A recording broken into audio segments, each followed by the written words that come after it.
அண்ணா, பத்திரிகை நண்பர்களுக்கு எங்களுடைய வணக்கத்தை தெரிவித்துக் கொள்கின்றோம். கொஞ்சம் தாமதமா உங்களை சந்திக்கிறோம், அதுக்காக மன்னிப்பு கேட்டுக்கிறோம். பாவம், நீங்க போராட்ட காலத்துல இருந்து கூடவே இருக்கிறீங்க. அண்ணா, உங்களுக்கு இந்த பிரச்சனை தெரியும். அதாவது திருப்பூர் மாநகராட்சி எல்லைக்குள்ள உற்பத்தி ஆகக்கூடிய குப்பை சராசரியாக ஒரு நாளைக்கு 700 டன் உற்பத்தி ஆகும். பெரும் குப்பை ஜெனரேட் பண்றாங்க, பல்க் வேஸ்ட் ஜெனரேட்டர்னு சொல்றாங்க. இந்த கம்பெனி மாதிரி நிறுவனங்கள் ஜெனரேட் பண்ணக்கூடிய குப்பைகள், சாதாரண வீடுகள் ஜெனரேட் பண்ணக்கூடிய குப்பைகள், இது எல்லாமே 2016 மத்திய அரசு இந்த திட மேலாண்மையை எப்படி மேனேஜ் பண்ணணும் அப்படிங்கறதுக்காக கைட்லைன்ஸ் கொடுத்திருக்கிறாங்க. குப்பைகள் சேகரிக்கக்கூடிய இடத்திலேயே தரம் பிரிக்கணும். அதன் பிறகு பல்க் வேஸ்ட் ஜெனரேட்டர், பெரிய நிறுவனங்கள் குப்பை இருந்ததுன்னா அவங்களே அதை மேனேஜ் பண்ணிக்கணும். ஆனா திருப்பூர் மாநகராட்சியை பொறுத்தவரை டோட்டல் ஃபெயிலியர். இங்க இருக்கக்கூடிய மேயர் திரு தினேஷ்குமார் அவர்கள் இந்த குப்பையை வச்சு ஒரு லாபம் பார்க்கிறார்.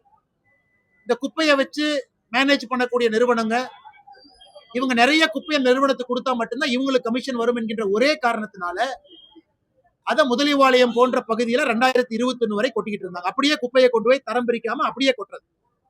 ஒரு நாளைக்கு நீங்க 600-700 டன் கொட்டினா என்ன ஆகும் யோசிச்சு பாருங்க. இன்னைக்கு கோர்ட்ல முதலிவாளையத்தினுடைய மக்கள் போய் பிரச்சனை செய்த பிறகு அது அங்கிருந்து இடுவாய் பகுதியில் இருக்கக்கூடிய சின்னக்காளிபாளையத்துக்கு மாத்திட்டாங்க. இன்னைக்கு சின்னக்காளிபாளைய மக்கள் பிரச்சனை செய்து கொண்டிருக்கின்றாங்க. அதாவது சின்னக்காளிபாளையத்துடைய மக்களுடைய குப்பை 1 கிராம் அதுல கிடையாது. 1 கிராம் கூட அவங்களுடைய குப்பை கிடையாது. முழு மாநகராட்சியினுடைய குப்பையை கொண்டு எங்க கொட்டி படிப்படியாக அவங்க குடிக்கக்கூடிய குடிநீர் எல்லாம் மாசுபடுத்தி, ஆடு மாடுகள் குடிக்கக்கூடிய தண்ணீர் எல்லாம் மாசுபடுத்தி, அங்க இருக்கக்கூடிய பிரச்சனைகள், மக்களுக்கு எல்லா விதமான பிரச்சனைகளை உருவாக்கி, எப்படி சின்னக்காளிபாளையத்துல இன்னைக்கு போயிருக்கிறாங்க, முதலிவாளையத்தை பார்த்தாவே நமக்கு தெரியும். குறை பிரசவத்துல குழந்தைகள் அங்க பிறக்கிறாங்க, ஸ்கின் நோய்கள். இது முழுவதுமாக திருப்பூர் மாநகராட்சியினுடைய பொறுப்பு. அவங்க ஜெனரேட் பண்ணக்கூடிய குப்பையை மாநகராட்சிக்குள்ளேயே தரம் பிரித்து அவங்க வேலை செய்யணும். இன்னைக்கு திருப்பூர் மாநகராட்சியில மட்டுமே 28 எம்சிசி என்பது குப்பைகள் மறுசுழற்சி மையம் மிஷின். 28 மிஷின்ல 5 மிஷின் மட்டும்தான் வேலை செய்யுது, 23 மிஷின் வேலை செய்யல. ஒப்புக்கு சப்பானியா ஒரு மிஷின், ஒப்புக்கு சப்பானியாக குப்பை எடுத்து அப்படியே கொண்டு கிராமத்துல டம்பிங் யார்டு மாதிரி கொட்டுறாங்க. இதனால் என்ன நடக்குதுன்னா, கிராமத்தில் இருக்கக்கூடிய பொதுமக்கள் ஆர்ப்பாட்டம் பண்றாங்க. அந்த ஆர்ப்பாட்டத்துல யாரோ மேயரை பத்தி தப்பா பேசிட்டாங்க அப்படிங்கறதுக்காக திருப்பூர் மேயர் என்ன சொல்றாரு, திரு தினேஷ் அவர்கள், நீங்க மன்னிப்பு கேட்டா உங்க ஊர்ல குப்பை கொட்ட மாட்டேன். போன ஞாயிற்றுக்கிழமை அன்னைக்கு சின்னக்காளிபாளையத்துடைய ஊருடைய பொதுமக்கள் போய் மன்னிப்பு கேட்டு வீடியோ கொடுக்கும் அளவுக்கு இங்க அரசியல் இருக்கக்கூடிய, அதிகாரத்தில் இருக்கக்கூடிய தலையில பித்து பிடிச்சு பைத்தியம் பிடிச்சு சுத்திக்கிட்டு இருக்கிறாங்க. அந்த சின்னக்காளிபாளையத்தினுடைய கூலி வேலை செய்யக்கூடிய பெண்கள் இருந்து விவசாய தலைவர்கள் வரை மன்னிப்பு கேட்க வைத்து, அதுல ஒரு சந்தோஷம் அவங்களுக்கு. அதன் பிறகு குப்பையை கொட்ட மாட்டேன், நீங்க மன்னிப்பு கேட்டேன்னு அனுப்பிச்சுட்டு செவ்வாய்க்கிழமை காலையிலிருந்து மறுபடியும் குப்பையை கொட்ட ஆரம்பித்திருக்கிறாங்க. அதுல 10 பேர்த்த கைது பண்ணிருக்கிறாங்க. பாரதிய ஜனதா கட்சியை சார்ந்த 6 பேரு, உள்ளூர்காரங்க 4 பேர். அதை கண்டித்து இன்னைக்கு திருப்பூர் மாநகராட்சி நாங்க ஆர்ப்பாட்டம் பண்றதுக்காக முதல் பர்மிஷன் எங்க கேட்டோம், சின்னக்காளிபாளையத்துல. அதற்கு அனுமதி இல்லை. ஊரு ஃபுல்லா கர்ஃபியூ போட்ட மாதிரி போட்டு வச்சிருக்கிறாங்க. 2வது நம்முடைய மாவட்டத்தினுடைய தலைவர் மாநகராட்சியில கேட்டாங்க, சொல்ற இடத்துல செய்யறோம், அதுவும் இல்லை. நான் சென்னையிலிருந்து வந்து கோயம்புத்தூர் வந்து இந்த ஆர்ப்பாட்டத்துக்கு வருவதற்காக என்னை சென்னை கோயம்புத்தூர் வீட்டு சிறை வைப்பதற்காக முயற்சி பண்ணாங்க. மருத்துவமனைக்கு போனேன், மருத்துவமனையில அங்க 4 காவல்துறை அதிகாரி. அவங்களெல்லாம் தாண்டி இன்னைக்கு மாநகராட்சி இந்த பகுதிக்கு வந்து ஊர் பொதுமக்கள் கட்சி நண்பர்களோடு இணைந்து இந்த ஆர்ப்பாட்டத்தை நடத்திவிட்டு, வழக்கம் போல திராவிட முன்னேற்ற கழக ஆட்சியில யாரு தப்பு பண்ணாங்களோ அவங்க சந்தோஷமா மாநகராட்சி மேயர் சேர் போட்டு ஏசி ரூம்ல உட்கார்ந்து இருப்பாங்க. ஆனா தப்பை எதிர்த்து யாரு கேள்வி கேட்கிறாங்களோ ஆயிரக்கணக்கான மக்களை கைது செய்து மண்டபத்தில் அடைச்சு வைப்பாங்க. அதான் இன்னைக்கு நடந்திருக்கு. அதனால் நாங்கள் எல்லோரும் ஒரு தீர்மானம் எடுத்திருக்கின்றோம். 29ஆம் தேதி தமிழ்நாட்டினுடைய முதலமைச்சர் திரு மு.க. ஸ்டாலின் அவர்கள் இந்த பகுதியில ஒரு கட்சி நிகழ்ச்சிக்காக வர இருக்கிறாங்க. பல்லடம் பகுதிக்கு வர இருக்கிறாங்க. அன்னைக்கு சின்னக்காளிபாளையம் இடுவாய் கிராமம் அந்த பகுதியினுடைய மக்கள் எல்லாம் பாரதிய ஜனதா கட்சியோடு இணைந்து முழுவதுமாக முதலமைச்சருக்கு கருப்பு கொடி காட்டுவது என்கின்ற முடிவை மண்டபத்துக்குள்ள ஊர் மக்களோடு எடுத்திருக்கின்றோம். அதை தாண்டி இந்த அற போராட்டம் என்பது வேறு வேறு ரூபத்துல, வேறு வேறு வடிவத்துல தொடர்ந்து நடந்துகிட்டே இருக்கு. போஸ்டர் ஓட்டுறது, கையெழுத்து போடுறது, கவர்னரை பாக்குறது, உச்ச நீதிமன்றத்துக்கு போறது, நேஷனல் கிரீன் ட்ரிபியூனலுக்கு போறது, அது போன்ற எல்லா வேலையும் செய்வோம். ஊர் மக்கள் முடிவெடுத்திருக்கிறார்கள். சின்னக்காளிபாளையம் இந்த இடுவாய் பகுதியினுடைய மக்கள் முடிவெடுத்திருக்கிறார்கள். எங்கெல்லாம் திமுக காரங்க அதிகாரத்தில் இருக்கிறாங்களோ அவர்களை தோற்கடிப்பதற்காக ஊர் மக்கள் வந்து வாக்கு கேட்பாங்க. அது திருப்பூர் நகரத்தில் இருக்கக்கூடிய இன்னைக்கு இருக்கக்கூடிய ஒரே எம்எல்ஏ செல்வராஜாக இருக்கட்டும், அண்ணன் செல்வராஜ் அவர்களாக இருக்கட்டும், திருப்பூர் மாநகராட்சிக்கு உட்பட்ட பகுதிகளில் இருக்கக்கூடிய திராவிட முன்னேற்ற கழகம் கூட்டணி கட்சியினுடைய கவுன்சிலராக இருக்கட்டும், திரு மேயராக இருக்கட்டும், அவர்களை எதிர்த்து சின்னக்காளிபாளையம் இடுவாய் நகராட்சியினுடைய பகுதிக்கு வரக்கூடிய பொதுமக்கள் எல்லாம் வீடு வீடாக சென்று அவர்களுக்கு எதிராக ஓட்டு கேட்கக்கூடிய படலத்தையும் கூட நடத்திருக்கிறாங்க. முதல் கட்டமாக 28, 29ஆம் தேதி பாரதிய ஜனதா கட்சியோட ஊர் பொதுமக்கள் நாங்க கருப்பு கொடி அணை காட்ட போறோம். முதலமைச்சர் அந்த பகுதிக்குள்ள வர வேண்டாம் என்று சொல்ல போறோம். இப்படிப்பட்ட மோசமான ஒரு மேயரை கொடுத்ததுக்காக, இப்படிப்பட்ட மோசமான ஒரு நிர்வாகத்தை நடத்துவதற்காக இன்னைக்கு இந்த முனிசிபாலிட்டி கார்பரேஷன் இந்த துறையினுடைய அமைச்சர் திரு கே என் நேரு அவர் மீது என்போர்ஸ்மெண்ட் டைரக்டரேட் அமலாக்கத்துறை 2 ரோசிர் அனுப்பிச்சிருக்கிறாங்க. ஒண்ணுல 888 கோடி ரூபாய் ஊழல் செஞ்சிருக்கிறாங்க, ஒண்ணுல 1024 கோடி ஊழல் செஞ்சிருக்கிறாங்க. அதுக்கு எஃப்ஐஆர் கிடையாது. இந்த துறையினுடைய அமைச்சர் கே என் நேரு செய்த ஊழலுக்கு இதுவரை தமிழகத்தினுடைய காவல்துறை எஃப்ஐஆர் போடல. ஆனா இவங்க குப்பையை கொண்டு போய் சின்னக்காளிபாளையத்துல கொட்டுறாங்கன்னு தட்டி கேட்ட பொதுமக்கள் மீது எஃப்ஐஆர். அதுல முருக பக்தர்கள் இருக்கிறாங்க, மாலையெல்லாம் கழட்டிட்டு ஜெயிலுக்கு போயிருக்கிறாங்க. இன்னைக்கு அந்த குடும்பத்தை பார்த்தோம், குழந்தைகளை பார்த்தோம், அந்த அழுகுறல கேட்டோம்.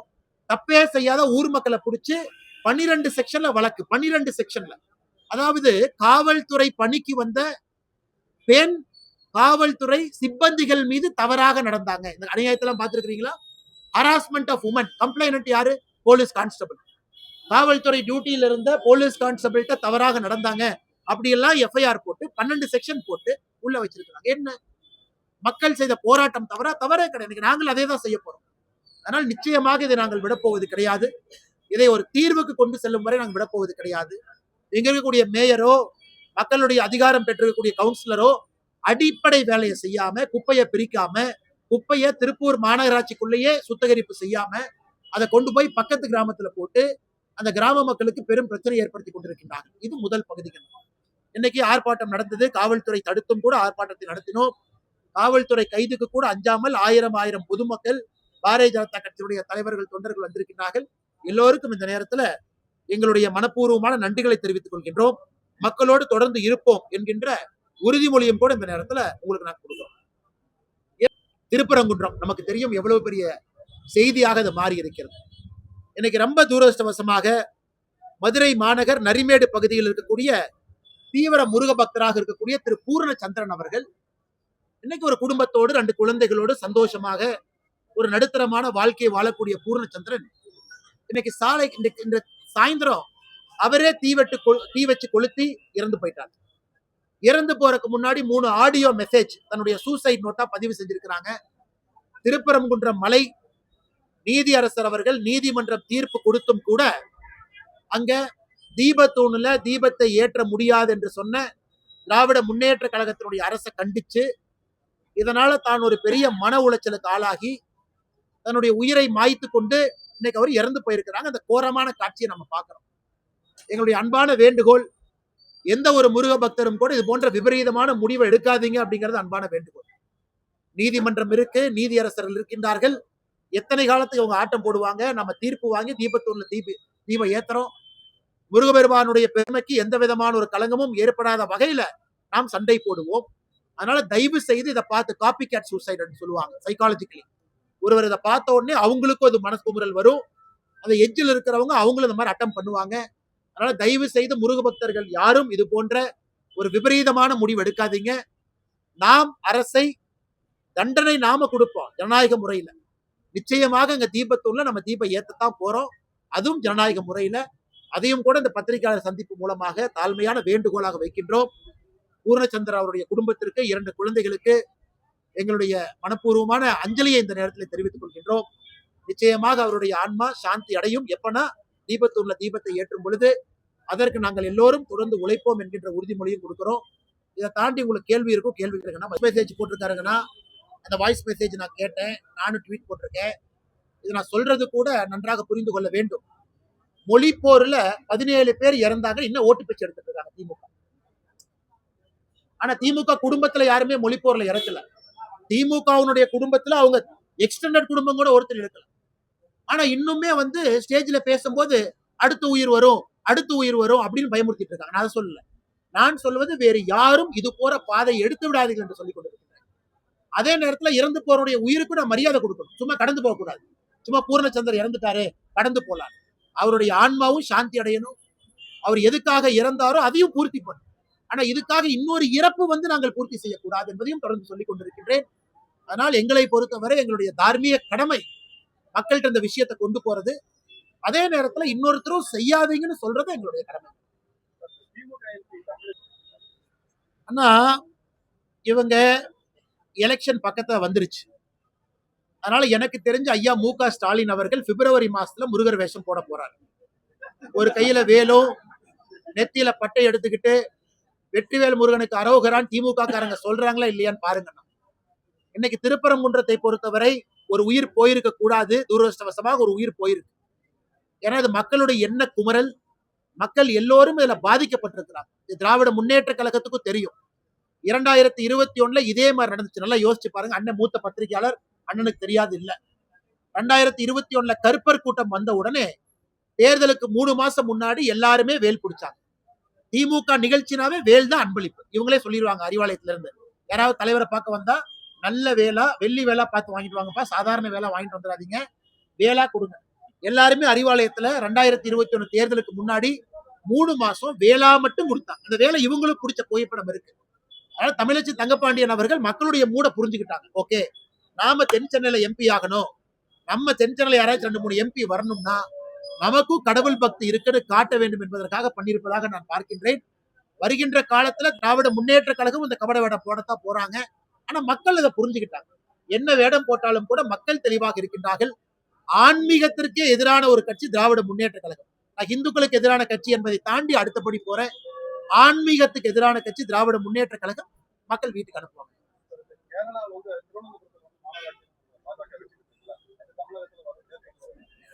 கேரளாவை பொறுத்தவரை நல்லா புரிஞ்சுக்கணுங்கன்னா, கேரளா நான் பிரச்சாரத்துக்கு நிறைய போயிருக்கேங்கன்னா, அந்த காரியகர்த்தர்களோடு பழகக்கூடிய வாய்ப்பு எனக்கு இருக்கு. அவங்க ஒரு வித்தியாசமான காரியகர்த்தர்கள், ஒரு துணிவோட நிப்பாங்க. ஒரு நாள் இல்லை என்றால் ஒரு நாள் பாரதிய ஜனதா கட்சி ஆட்சிக்கு வரும் நிக்கிறவங்க கேரளா காரியகர்த்தர்கள். அதுக்காக ஏகப்பட்ட உயிரை கொடுத்திருக்கிறாங்க. இந்தியாவுல கேரள மாநிலத்துல RSS இயக்கமும் பாரதிய ஜனதா கட்சியும் கண்ணூரில் இருந்து பாலக்காடு வரை அவர்கள் கொடுத்திருக்கக்கூடிய உயிர் பலி என்பது எந்த மாநிலத்துல யாரும் கொடுக்கல. இன்னைக்கு அதே உயிர்ப்பு தமிழ்நாடு காரியகர்த்தா இருக்கு. நாங்களும் இங்கே ஒரு நாள் இல்லை என்றால் ஒரு நாள் இங்க ஆட்சிக்கு வரணும் அப்படின்னு. கேரளாவை பொறுத்தவரை ஒரு நாள்ல நாங்க வரலீங்கன்னா, 2020 உள்ளாட்சி தேர்தலில் திருவனந்தபுரத்துல 35 சீட் இருந்தோம். 35 சீட். அதிகாரப்பூர்வமான எதிர்கட்சி நாங்க. அதிகாரப்பூர்வமான எதிர்கட்சி. கம்யூனிஸ்ட் கட்சி 50க்கு மேல அவங்ககிட்ட கவுன்சிலர் இருந்தாங்க. கம்யூனிஸ்ட் உடைய மேயர் இருந்தாங்க. மொத்தம் 100 கவுன்சிலர்ல 35 பாரதிய ஜனதா கட்சி. நாம எதிர்கட்சியா இருந்தோம். எதிர்கட்சி தலைவர் உள்ளாட்சியில நம்ம கிட்ட இருந்தது. கார்பரேஷன்ல படிப்படியாக உழைத்து 5 ஆண்டுகள் உழைத்து 35ல இருந்து 40 வந்திருக்கும். இன்னைக்கு நாம அங்க கேரளாவுடைய தலைநகர்ல திருவனந்தபுரத்துல நாளைக்கு முதலமைச்சரே போனாலும் முதலமைச்சர் போடுகின்ற முதல் வணக்கம் ஒரு பாரதிய ஜனதா கட்சியினுடைய மேயருக்காகத்தான் இருக்கும். ஏன்னா கேபிட்டல் சிட்டி. இன்னைக்கு பாரதிய ஜனதா கட்சியினுடைய மேயர் வந்திருக்கு. தமிழ்நாடும் அது நடக்கும். தொண்டர்களுக்கு பசி இருக்கு. ஒரு இயக்கத்துக்கும் அந்த வெறி இருக்கணும். தொடர்ந்து நிக்கணும், எலெக்ஷன்ல நிக்கணும், தனியா நிக்கணும், வெற்றி தோல்வியை பார்க்க கூடாது, படிப்படியாக வாக்க உயர்த்திக்கிட்டே வரணும். கேரளா இன்னைக்கு செஞ்சிருக்கிறாங்க. அதனால் நிச்சயமாக 2026 சட்டப்பேரவை தேர்தலும் கேரளால பெரிய எண்ணிக்கையில நான் சட்டமன்ற உறுப்பினர்களை தனிப்பட்ட முறையில எதிர்பார்க்கிறேன். காரணம் அடிக்கடி கேரளா சுற்றுப்பயணம் பண்றதுனால. நிச்சயமாக தமிழ்நாட்டிலும் அந்த வாய்ப்பு வரும். அதற்காக நாங்கள் காத்துக் கொண்டிருக்கின்றோம். இன்னைக்கு பாரதிய ஜனதா கட்சியினுடைய தலைவர்கள் என்ன சொல்லி இருக்கின்றார்களோ தொண்டர்கள் அந்த வேலையெல்லாம் நாங்க செஞ்சுக்கிட்டு இருக்கோம். ஒரு நாள் அது தமிழ்நாட்டிலும் அது நடக்கும். அதற்காகத்தான் நாங்கள் அந்த கட்சியில வாழ்ந்து கொண்டிருக்கின்றோம். அதற்காகத்தான் இந்த கட்சியில பயணம் செய்கின்றோம். பாரதிய ஜனதா கட்சி ஐடென்டிட்டியோட பாரதிய ஜனதா கட்சியினுடைய ஆட்சியாளர்களை பார்க்கணும். அது பஞ்சாயத்து தலைவர்கள் ஆரம்பித்து உள்ளாட்சியில, கார்பரேஷன்ல, எம்எல்ஏக்கள் எல்லா இடத்திலும் இந்த முறை அதிகமான எண்ணிக்கையில பாரதிய ஜனதா கட்சியுடைய எம்எல்ஏக்கள் சட்டமன்றத்துக்குள்ள போகணும். காலம் வரும், பொறுத்திருப்போம், கடுமையாக உழைப்போம், நமக்கும் அது நடக்கும். ஆனா திரு சிவக்குமார் அவர்கள், அதாவது இந்தியால ஊழல் செய்து சிறைக்கு போய் திகாருக்கு போய் வெளியே வந்து மகாத்மா காந்தியை பத்தி பேசுறதுக்கு ஒருவருக்கு அருகதை இல்லை அப்படின்னா அது டி.கே. சிவக்குமார் அவர்கள். டி.கே. சிவக்குமார் அவருக்கு நான் ஒரு கேள்வி கேட்கிறேன். 2005 திட்டத்தை கொண்டு வந்தீங்க. 2005 மகாத்மா காந்தி பேரே வைக்கல. நண்பர்கள் நல்லா புரிஞ்சுக்கணும். இந்த 100 நாள் வேலை வாய்ப்பு திட்டம் 2005 வந்த திட்டம். பேர் வைக்கல. 2006 பேர் வைக்கல. 2007 பேர் வைக்கல. 2008 பேர் வைக்கல. நீங்க பேர் வச்சது அக்டோபர் 2009. ஆனா என்ன பாடம் இன்னைக்கு பாரதிய ஜனதா கட்சிக்கு எடுக்க நினைக்கிறாங்க? முதல் 5 ஆண்டுகளே மகாத்மா காந்தி அவருடைய பேரை வைக்காம தான் இந்த 100 நாள் வேலை வாய்ப்பு திட்டம் நடந்துச்சு. அதுக்கப்புறம் 2009 அக்டோபர்ல தான் பேரே வைக்கிறாங்க. ஆனா பாரத பிரதமர் நரேந்திர மோடி அவர்கள் ஆட்சி அமைத்து 2014 ஒரு பெரிய திட்டமான ஸ்வச் பாரத் மிஷன் SBM, அந்த பெரிய திட்டத்திற்கு நாங்கள் வைத்த முதல் பேரே மகாத்மா காந்தியினுடைய பேர் இன்னைக்கு இருக்கு. இன்னைக்கு திட்டத்தினுடைய தன்மை மாறியது. 20 ஆண்டுகள் திட்டம் கிராமப்புறத்தில் இருக்கக்கூடிய வறுமையை ஒழிக்கணும். அதான் 20 ஆண்டுகளுக்கான திட்டம். 2025 இதனுடைய கூர்மைப்படுத்தி இருக்கிறாங்க. விக்ஷித் பாரத், வளர்ந்த ஒரு பாரதத்தை உருவாக்கணும். அதற்காகத்தான் விக்ஷித் பாரத் அப்படிங்கிற பேர் அதுல வந்திருக்கு. அதிலும் நீங்க நல்லா உத்து பாத்தீங்கன்னா ராம் அப்படிங்கிற ஒரு சப் நேமும் உள்ள இருக்கும். ராமனுடைய பக்தர் மகாத்மா காந்தி. இறக்கும் பொழுது கூட கடைசியாக சொன்ன வார்த்தை ராம் தான். அதனால இது யாரும் யாருக்கும் தவறு செய்யல. மகாத்மா காந்தி அவருடைய கனவான வளர்ந்த இந்தியாவை அடுத்த 20 ஆண்டுகள்ல இந்த திட்டம் உருவாக்கும். மற்றபடி மகாத்மா காந்தி அவர்களுக்கு எங்கேயும் பாரதிய ஜனதா கட்சியோ மோடி ஐயாவோ அநியாயம் பண்ண மாட்டாங்க. எத்தனையோ திட்டங்கள் நாம் மகாத்மா காந்தி ஐயாருடைய பெயரை வைத்திருக்கின்றோம், ஸ்வச்ச பாரத்ல இருந்து ஆரம்பித்து. அதனால் DK சிவகுமார் அவர்களோ காங்கிரஸோ தேவையில்லாம மக்களை குழப்ப வேண்டாம் என்று கேட்டுக்கொள்கிறேன். புரட்சி தலைவி எல்லாம் எப்பவோ தீய சக்தின்னு சொல்றாங்க. பாரதிய ஜனதா கட்சியும் தீய சக்தின்னு பல காலமா சொல்லிட்டு இருக்கிறோம். அதனால இது இன்னும் தீய சக்தி தான் திமுக. தீய சக்தின்னு ஒரு வீட்டில் இருக்கக்கூடிய பெண்மணி இன்னைக்கு சொல்றாங்க. எனக்கு அதான் முக்கியம். இந்த சினிமா ஸ்டார் சொல்றாங்க, பெரிய அரசியல் தலைவர் சொல்றாங்க, பெரிய ஒரு உயரத்துல இருந்து சொல்றாங்க. வீட்டில் இருக்கக்கூடிய ஒரு சாதாரண பெண்மணி, வீட்டில் இருக்கக்கூடிய மிடில் கிளாஸ் ஒரு பெண்மணி, அவங்க இன்னைக்கு திமுகவை தீய சக்தின்னு சொல்றதை நான் கேட்கிறேன். எனக்கு அது பெரிய வார்த்தை. ஏன்னா இன்னைக்கு சாதாரண அடித்தட்டு மக்களுடைய வாயிலிருந்து திராவிட முன்னேற்ற கழகம் தீய சக்தின்னு சொல்ல ஆரம்பிச்சிருக்கிறாங்க. அது வாக்கு பெட்டியில EVM மிஷின்ல அது மாறும். அதனால் திமுக தீய சக்தி என்பது ஊரறிந்த ஒன்று. யாரோ ஒருத்தர் மேடையில சொல்லித்தான் தெரியணும்னு அவசியம் இல்லை. புரட்சி தலைவர்ல எப்பவோ அதை சொல்லிட்டாங்க. தீய சக்தி என்கின்ற வார்த்தை அது திராவிட முன்னேற்ற கழகத்தினுடைய அடையாளம். அதுல எந்த மாற்று கருத்து இல்லைங்க. அவருடைய அரசியல், அவரு பயணம் செஞ்சிருக்கிறாங்க. 50 ஆண்டு காலம் ஒரு இயக்கத்தில் இருந்திருக்கிறாங்க. அவருக்கு சொல்வதற்கு எல்லா உரிமையும் இருக்கு. யாரை வேண்டுமானும் தலைவராக அவர் ஏற்றுக்கொள்ளலாம். நேத்து ஒருத்தர் தலைவரா ஏற்றிருக்கலாம், இன்னைக்கு அவங்களே தலைவரா அவர் வச்சுக்கலாம். ஆனா செங்கோட்டையனை பொறுத்தவரை அண்ணனை எங்கேயும் நான் குற்றம் சுமத்த மாட்டேன். காரணம், வேறு கட்சியில் இருக்கிறாங்கிறக்கா அப்படி நான் மாத்தி பேச முடியுமா? தவறா போயிடும். நானும் சராசரி அரசியல்வாதி ஆயிடுவேன். ஆனா செங்கோட்டையனை பொறுத்தவரை அவருடைய அரசியல் அவர் பண்ணட்டும். மோதுவது தேர்தல் களத்துல வாக்கு பெட்டியில மோதுவது. ஆனா செங்கோட்டையன் அவர்கள் இந்த கொங்கு பகுதியினுடைய சீனியர் மோஸ்ட் பொலிட்டிஷியன். இன்னைக்கு கொங்கு பகுதியினுடைய சீனியர் மோஸ்ட், தமிழ்நாட்டிலே இன்னைக்கு one of the senior most பொலிட்டிஷியனா 50 ஆண்டு காலம் சட்டமன்றத்தில் இருக்கிறாங்க. அது சாதாரண ஒரு வேலை கிடையாது. அதனால அரசியல் அனுபவத்தை நான் கொச்சப்படுத்த விரும்பல. அந்த மனிதர் ஒரு முடிவு எடுத்திருக்கிறாரு, ஒரு அரசியல் களத்துக்கு போறாரு அப்படின்னா யோசிச்சுதான் ஒரு முடிவு எடுத்திருப்பாரு. ஆனா ஏன்னா கள்ள ஓட்டு போட்டு யாரெல்லாம் இத்தனை காலமாக ஆட்சி நடத்தினார்களோ அவர்களுக்கு SIR பார்த்தா பயம்தான். இன்னைக்கு தமிழகத்துல நேற்று புதுச்சேரியில இருந்தாங்கன்னா 1,00,000 மொத்த புதுச்சேரியினுடைய 10 லட்சம் வாக்காளர்கள்ல 1,03,000 வாக்காளர்கள் நீக்கப்பட்டிருக்கிறார்கள். அப்படின்னா 10%. புதுச்சேரியில 10% நீக்கப்பட்டிருக்கிறாங்க. கோவாலையும் கிட்டத்தட்ட 11% நீக்கப்பட்டிருக்கிறாங்க. கேரளா வரல, தமிழ்நாடு வரலீங்கன்னா சதர்ன் ஸ்டேட்ஸ்ல. தமிழ்நாட்டை பொறுத்தவரை 16% நீக்கப்படலாம். 16%.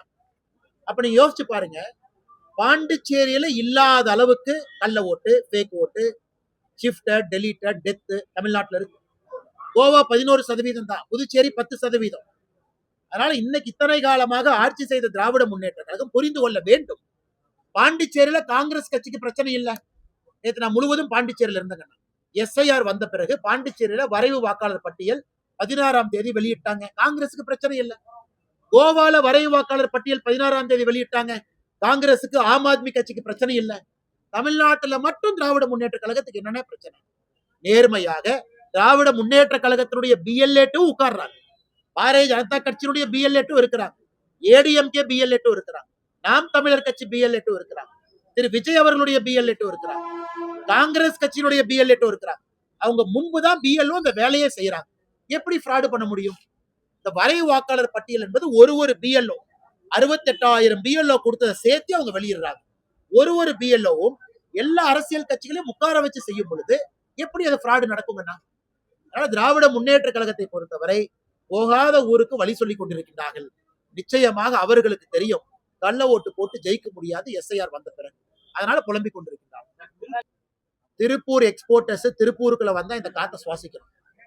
அவங்க மாஸ்க் போட்டு வர அளவுக்கு தான் திருப்பூர்ல நிலைமை இருக்கு. இந்த குப்பையெல்லாம் செக்ரிகேட் பண்ணாம அங்கங்க குப்பை மேடுகளா போட்டு இன்னைக்கு திருப்பூருடைய ஏர் குவாலிட்டி இண்டெக்ஸை பாருங்க, ஏக்யூஐ பாருங்க. ஒரு டாலர் சிட்டி இந்தியாவுடைய பொருளாதாரத்திற்கு 50,000 கோடி கான்ட்ரிபியூட் பண்ற சிட்டி. யோசிச்சு பாருங்க, 50,000 கோடி குறைந்தபட்ச உள்நாட்டுக்குள்ள. எக்ஸ்போர்ட் எல்லாம் சேர்த்துனீங்கன்னா கிட்டத்தட்ட 80,000 90,000 கோடி இந்த சின்ன ஊரு கொடுக்குதுங்க. சின்ன ஊரு, சாதாரண உழைப்பாளிகள் இருக்கக்கூடிய ஊர் இல்ல, பெரும் உழைப்பாளிகள் இருக்கக்கூடிய ஊரு, பெரும் தொழிலாளர்கள் இருக்கக்கூடிய எல்லாரும் சேர்ந்தா கட்டினாங்க. உழைப்பாளிகள் தொழிலாளர்கள் சேர்ந்தா கட்டினாங்க. இன்னைக்கு அந்த ஊரை குப்பை மேடாக மாற்றி வச்சதுதான் இந்த மாநகராட்சியினுடைய சாதனை. இந்த மாநகராட்சி கேட்கிறேன்னா, மாச கவுன்சிலருக்கு குப்பை கமிஷன் 50,000 ரூபாய் கொடுக்குறாங்களா இல்லையான்னு கேளு. இல்லைன்னா ப்ரூஃப் நான் கொடுக்குறேன். நாளைக்கு மாநகராட்சியினுடைய மேயர் இங்க இருக்கக்கூடிய கவுன்சிலருக்கு குப்பை கமிஷனாக மாசத்துக்கு ஒரு பணம் கொடுக்கலின்னு மேயரை சொல்லுங்க. எப்படி கொடுக்கிறாரு நான் சொன்ன பிறகு மேயர் பதவி விட்டு போகணும். அடுத்த கட்ட போராட்டம். இன்னைக்கு அந்த போராட்டத்துக்குள்ள நாங்க இல்லைங்க, அடுத்த கட்டத்துக்கு போறோம். கவுன்சிலரு, ஆளுங்கட்சி கவுன்சிலரு கமிஷன் வாங்கிட்டு தான் கவுன்சிலரா இருக்கிறாங்க. திருப்பூர் என்ன பண்ணி வச்சிருக்கீங்க? சின்ன பின்னமாக்கி கால் வைக்க முடியாத அளவுக்கு திருப்பூர் மக்களுக்கு முதலிபாளையத்துக்கு சண்டை, முதலிபாளையத்துக்கும் சின்ன காளிபாளையத்துக்கு சண்டை. இன்னைக்கு இந்தியா பாகிஸ்தான் மாதிரி 2 கிராம மக்கள் சண்டை போட்டுக்கிறாங்க. முதல்ல ஊர்ல கொட்டினாங்க, இன்னைக்கு என் ஊர்ல. இதுக்கெல்லாம் காரணம் யாரு? சாட்சா திருப்பூருடைய மேயர். திருப்பூருடைய மேயர் ஞாயிற்றுக்கிழமை நடந்த வீட்டு கூட்டத்துல 12 பேர் சின்ன காளிபாளையத்துல இருந்து வந்தாங்கன்னா, நான் குப்பை கொட்ட மாட்டேன், என் குழந்தைகள் மீது சத்தியம்னு சொல்லி அனுப்பிச்சாரா இல்லையான்னு கேளுங்க. அதை நம்பித்தானே அவங்க போனாங்க. இவங்க கமிஷன் வாங்குறதுக்காக இப்படிப்பட்ட மாநகராட்சி, இப்படிப்பட்ட மாநகர குப்பை மாநகராக மாத்தி வச்சிருக்கிறாங்க. எங்கள் கோவை யாரு மேலே கிடையாது. நான் மக்கள் குப்பை போடுவாங்கன்னா அந்த குப்பையை செக்ரிகேட் பண்றதா நம்ம வேலை. அக்கா 2 டஸ்ட்பின் இருக்கு, இதுக்குள்ள குப்பையை போடுங்க, நீங்க அதிகமா போட்டா ஃபைன் போடுவோம், நீங்க குப்பையை தரம் பிரிக்கலனா மாசம் நான் ஃபைன் அனுப்புவேன், நீங்க பெரிய நிறுவனமா பல்க் வேஸ்ட் ஜெனரேட்டரா நீங்க சரியா குப்பை கல்லால்னா ஃபைன் அனுப்புவேன். இதெல்லாம் நம்ம கடமை. ஆனா யாருகளையும் நான் பகைச்சிக்க மாட்டேன், யாருக்கும் ஃபைன் போட மாட்டேன், எல்லாருக்கும் நான் நல்ல பிள்ளையா இருக்கணும்னா எப்படி அரசியல் இருக்க முடியும், ஆட்சியில் இருக்க முடியும்? நாளைக்கு திருப்பூரை பொறுத்தவரை 29ஆம் தேதி என்ன நடக்குன்னு மட்டும் நீங்க பாருங்க. முதலமைச்சருடைய கண்ணுக்கு இது போயிருக்கும் நான் நம்புறேன். அதனால முதலமைச்சர் அடுத்த கேள்விங்க, இந்தியா முழுவதுமே கல்வி முக்கியத்துவம் கொடுத்து போகணும். அதன் பிறகு நம்முடைய மிகப்பெரிய திட்டமே என்னன்னா, மிகப்பெரிய திட்டமே ஸ்வச்ச பாரத் மிஷன், குப்பையை தரம் பிரிக்கணும். இது மிகப்பெரிய திட்டம். இதுல இன்னைக்கு நம்ம ரேங்க் போடுறோம். தூய்மையான நகரங்கள் என்ன என்ன என்ன 10 லட்சம் பேருக்கு மேல இருக்கக்கூடிய நகரங்களை பிரிக்கிறோம். இந்தியால கடைசி பொசிஷன்ல இருக்கிறது மதுரை. 10 லட்சம் பேருக்கு இருக்கக்கூடிய நகரத்துல இந்தியால கடைசி ரேங்க் மதுரை. வெக்கப்படணும். நியாயமா இது மாதிரி வந்திருந்தா மதுரை மேயர்ல இருந்து எல்லாம் ரிசைன் பண்ணிட்டு வீட்டுக்கு போயிருக்கணும். பண்ணல. திருப்பூர் அந்த கேளுங்க, 3 லட்சத்துல இருந்து 10 லட்சம் பேர் இருக்கிற நகரம் 95 நகரத்தை பட்டியல் போட்டாங்க. 95 நகரம். 94வது நகரம் ஈரோடு, 77வது நகரம் திருப்பூர். இன்னைக்கு நாம இங்கிருந்து வடக்க பான்பராக்கு வாய அப்படிலாம் நம்ம இங்கிருந்து சில தலைவர்கள் சொல்றாங்க, அவங்கள பார்த்து தவறா பேசுறாங்க, அவங்கள பார்த்து. இண்டோர் நம்பர் 1, வடக்கில் இருக்கக்கூடிய நகரங்கள் எல்லாம் நம்பர் 1, நம்பர் 2, நம்பர் 3. அவங்க நமக்கு பாடம் எடுக்கிறாங்க குப்பையை பத்தி. நாம வளர்ந்த நாடு, வளர்ந்த தேசம் நாம பேசிட்டு இருக்கோம். திருப்பூர் மாநகரம் உங்க ஊருக்கு நான் பேசிட்டு இருக்கிற நம்ம ஊரு 77வது ரேங்க், 95 ரேங்க்ல. எப்படி மக்கள் உங்களை மன்னிக்கலாங்கன்னா, குழந்தைகள் இந்த ஊர்ல வளர்றாங்க, அந்த குழந்தைகள் இந்த சுவாசத்தை சுவாசிக்கிறாங்க. பெரியவர்கள் 80 வயசு 90 வயசு பெரியவங்க இந்த காத்தை சுவாசிக்கிறாங்க. எப்படி திராவிட முன்னேற்ற கழகத்தினுடைய இந்த கார்பரேஷனை எப்படி மன்னிச்சு விட முடியும்? நீங்களே சொல்லுங்க. எப்படி மன்னிச்சு விட முடியும்? இல்ல நாங்க ரேங்க் முதல் ரேங்க் வாங்கிட்டோம், அதுவும் கிடையாது, ஃபெயில் மார்க். கடைசி rank Madurai, fail mark. Madurai மக்கள் மேல தப்பில்ல, அருமையான மக்கள். கார்பரேஷன் மாநகராட்சி ஃபெயில் மார்க். சென்னை 38வது ரேங்க், ஃபெயில் மார்க். கோயம்புத்தூர் 28வது ரேங்க், ஃபெயில் மார்க். 95 பேர்த்துல 94 ஈரோடு, 77 திருப்பூர். இதை பத்தி நம்ம பத்திரிகையில எழுதணுங்க. நீங்களா ஒரு பெரிய கட்டுரை போட்டு ஆல் இந்தியா லெவல் இண்டோர், இன்னைக்கு இந்தியால பெஸ்ட் வேஸ்ட் மேனேஜ்மெண்ட் அருமை, ஒன் ஆஃப் த ஃபைனஸ்ட் அவங்க தான். அதை இங்கிருந்து போனவங்க எல்லாம், அது பாரதிய ஜனதா கட்சி ஆளுகின்ற மாநிலமா இருந்தாலும் திருப்பூர்ல இருந்து அவங்க போய் ஸ்டடி பண்ணணும், என்ன இண்டோர்ல பண்றாங்க, எப்படி இண்டோர் முதல் ரேங்க்ல இருக்கு. மைசூர் ஆளுகின்ற காங்கிரஸ் ஆக இருந்தாலும் மைசூர் அவங்களும் நல்லா பண்றாங்க. மாற்று கட்சி நான் ஒத்துக்கிறேன், நல்லா பண்றாங்க மைசூர்ல. எல்லா இடத்தையும் போய் ஸ்டடி பண்ணிட்டு இங்கே வந்து இவங்க ஸ்டடி பண்ணணும். நம்ம ஊர் போக மாட்டாங்களே. நாங்க தான் பெரிய பண்ணையாடி, நாங்க தான் பெரிய பண்ணையாரு, நாங்களாம் 1917 இருந்து திராவிட இயக்கம், இப்படியே சொல்லி சொல்லி நம்மளை அழிச்சு அழிச்சு முக்கு சல்லில் உட்கார வச்சிருக்காங்க. நாம ஏனே ஒரு புத்தக கண்காட்சி நடத்தக்கூடாது? நியாயமான கேள்வி தானே கேட்கிறேன். நாம ஏனே நடத்தக்கூடாது? நாம நடத்துவோம். எல்லாத்துக்கும் வாய்ப்பு கொடுக்கணும். திராவிட அரசியலா உங்களுக்கு வாய்ப்பு கொடுக்கணும். எல்லாரும் வந்து வைங்க புத்தக கண்காட்சி. நாம ஏன் நடத்தக்கூடாது? கரெக்டான கேள்வி தானே கேட்கிறாரு. நீங்க போராட்டம் பண்றீங்க, மறுக்கிறக்காக இல்ல, எல்லாரும் வந்து வைங்க, எல்லாருக்கும் வாய்ப்பு கொடுங்க. நீங்க சொன்ன மாதிரி ஆன்மீகம் சம்பந்தப்பட்ட எந்த புத்தகமே வைக்க கூடாதுன்னு கம்யூனிஸ்ட் கட்சிக்காரங்க இந்த புத்தக கண்காட்சி வைக்கிறாங்க. அரசு கிட்ட சொன்னா அவங்களும் செய்ய போறது. நாங்க சேலஞ்ச் எடுத்து பண்றோம். தேங்க்யூ. இருந்தா கமிஷன் கிடைக்கும்.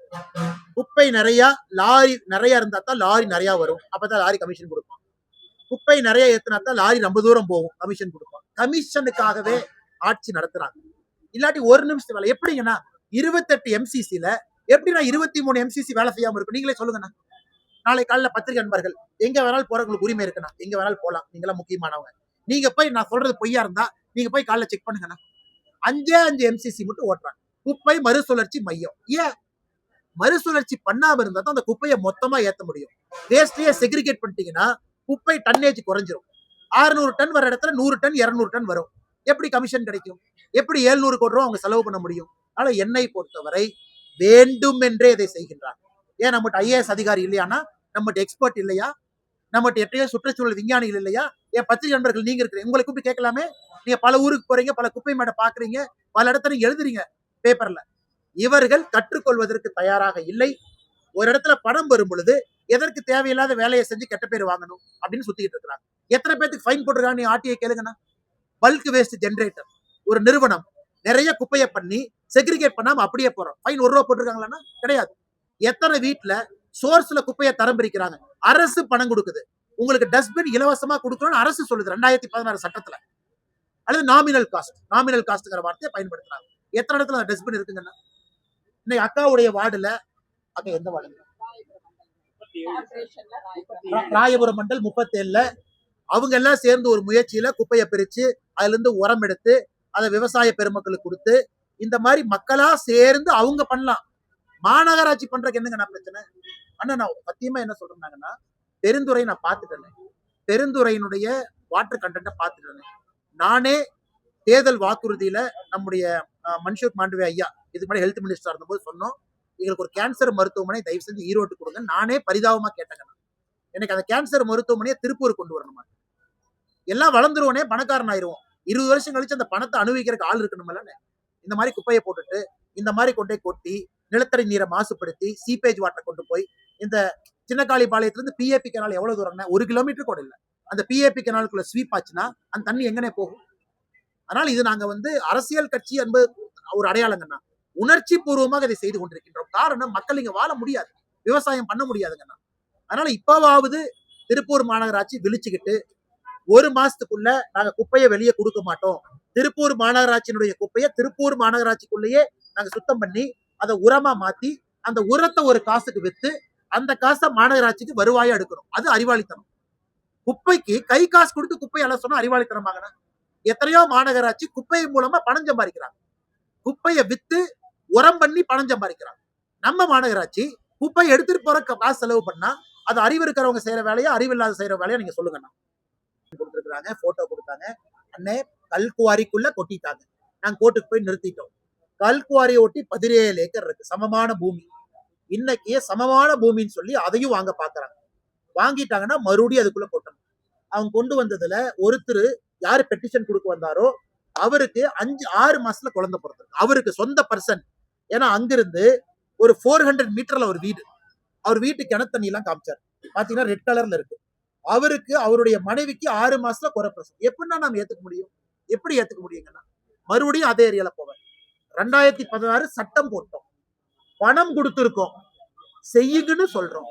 இந்தியால எல்லாருமே செய்யறாங்க. இண்டோர் காரங்க செய்யறாங்க, பீகார்ல செய்யறாங்க, தமிழ்நாட்டுல செய்யறதுக்கு என்னங்கன்னா பிரச்சனை? சென்னையிலயும் பண்ண மாட்டாங்க. இன்னைக்கு கொண்டே குப்பை இங்க போடுவாங்க, 1 வருஷம் கழிச்சு இந்த குப்பை மேட்டை இங்க போடுவாங்க, 2 வருஷம் கழிச்சு இங்க போடுவாங்க, 3வது வருஷம் இங்க போடுவாங்க. மாத்தி மாத்தி பரமபதம் ஆடுற மாதிரி குப்பை மேட்டை ஷிஃப்ட் பண்ணிக்கிட்டே இருந்தா எப்படி மக்கள் ஒரு ஊர்ல வாழ முடியுங்க? அதனால நாங்கள் இதுல உறுதியா இருக்கோம். முதலமைச்சர் எதிர்த்து கருப்பு கொடி காட்டணும் அப்படிங்கறது எங்க விருப்பம் கிடையாது. வேற என்ன சொல்யூஷன் நீங்க சொல்லுங்க. யார்கிட்ட போய் பேசுறதுன்னு? மேயர்கிட்ட பேசியாச்சு, கைதும் ஆயாச்சு, ப்ரொட்டஸ்டும் பண்ணியாச்சு, அதுக்கும் கைதாயாச்சு. வேற என்ன வழிதான் எங்களுக்கு ஜனநாயகத்தில் இருக்கு நீங்களே சொல்லுங்க. இதன் மூலமாக அரசுக்கு வரக்கூடிய வருமானம் என்பது less than 100 crore. இதான் பட்ஜெட் டாக்குமெண்ட்ல அண்ணன் தங்கம் தென்னரசு அவர் போடக்கூடிய பட்ஜெட் எடுத்து படிச்சு பாருங்க. கனிம வளம் மூலமாக அரசுக்கு வரக்கூடிய வருமானம் 100 கோடி ரூபாய்க்கு குறைவு. ஆனா அவங்க வெட்டி எடுக்கிற கனிம வளம் ஒரு வருஷத்துக்கு சராசரியாக 1 லட்சம் கோடி ரூபாய். கேரளாக்கார எவ்வளவு விவரம் பாருங்க. அவங்க ஊர்ல மண்ணே விட மாட்டாங்க.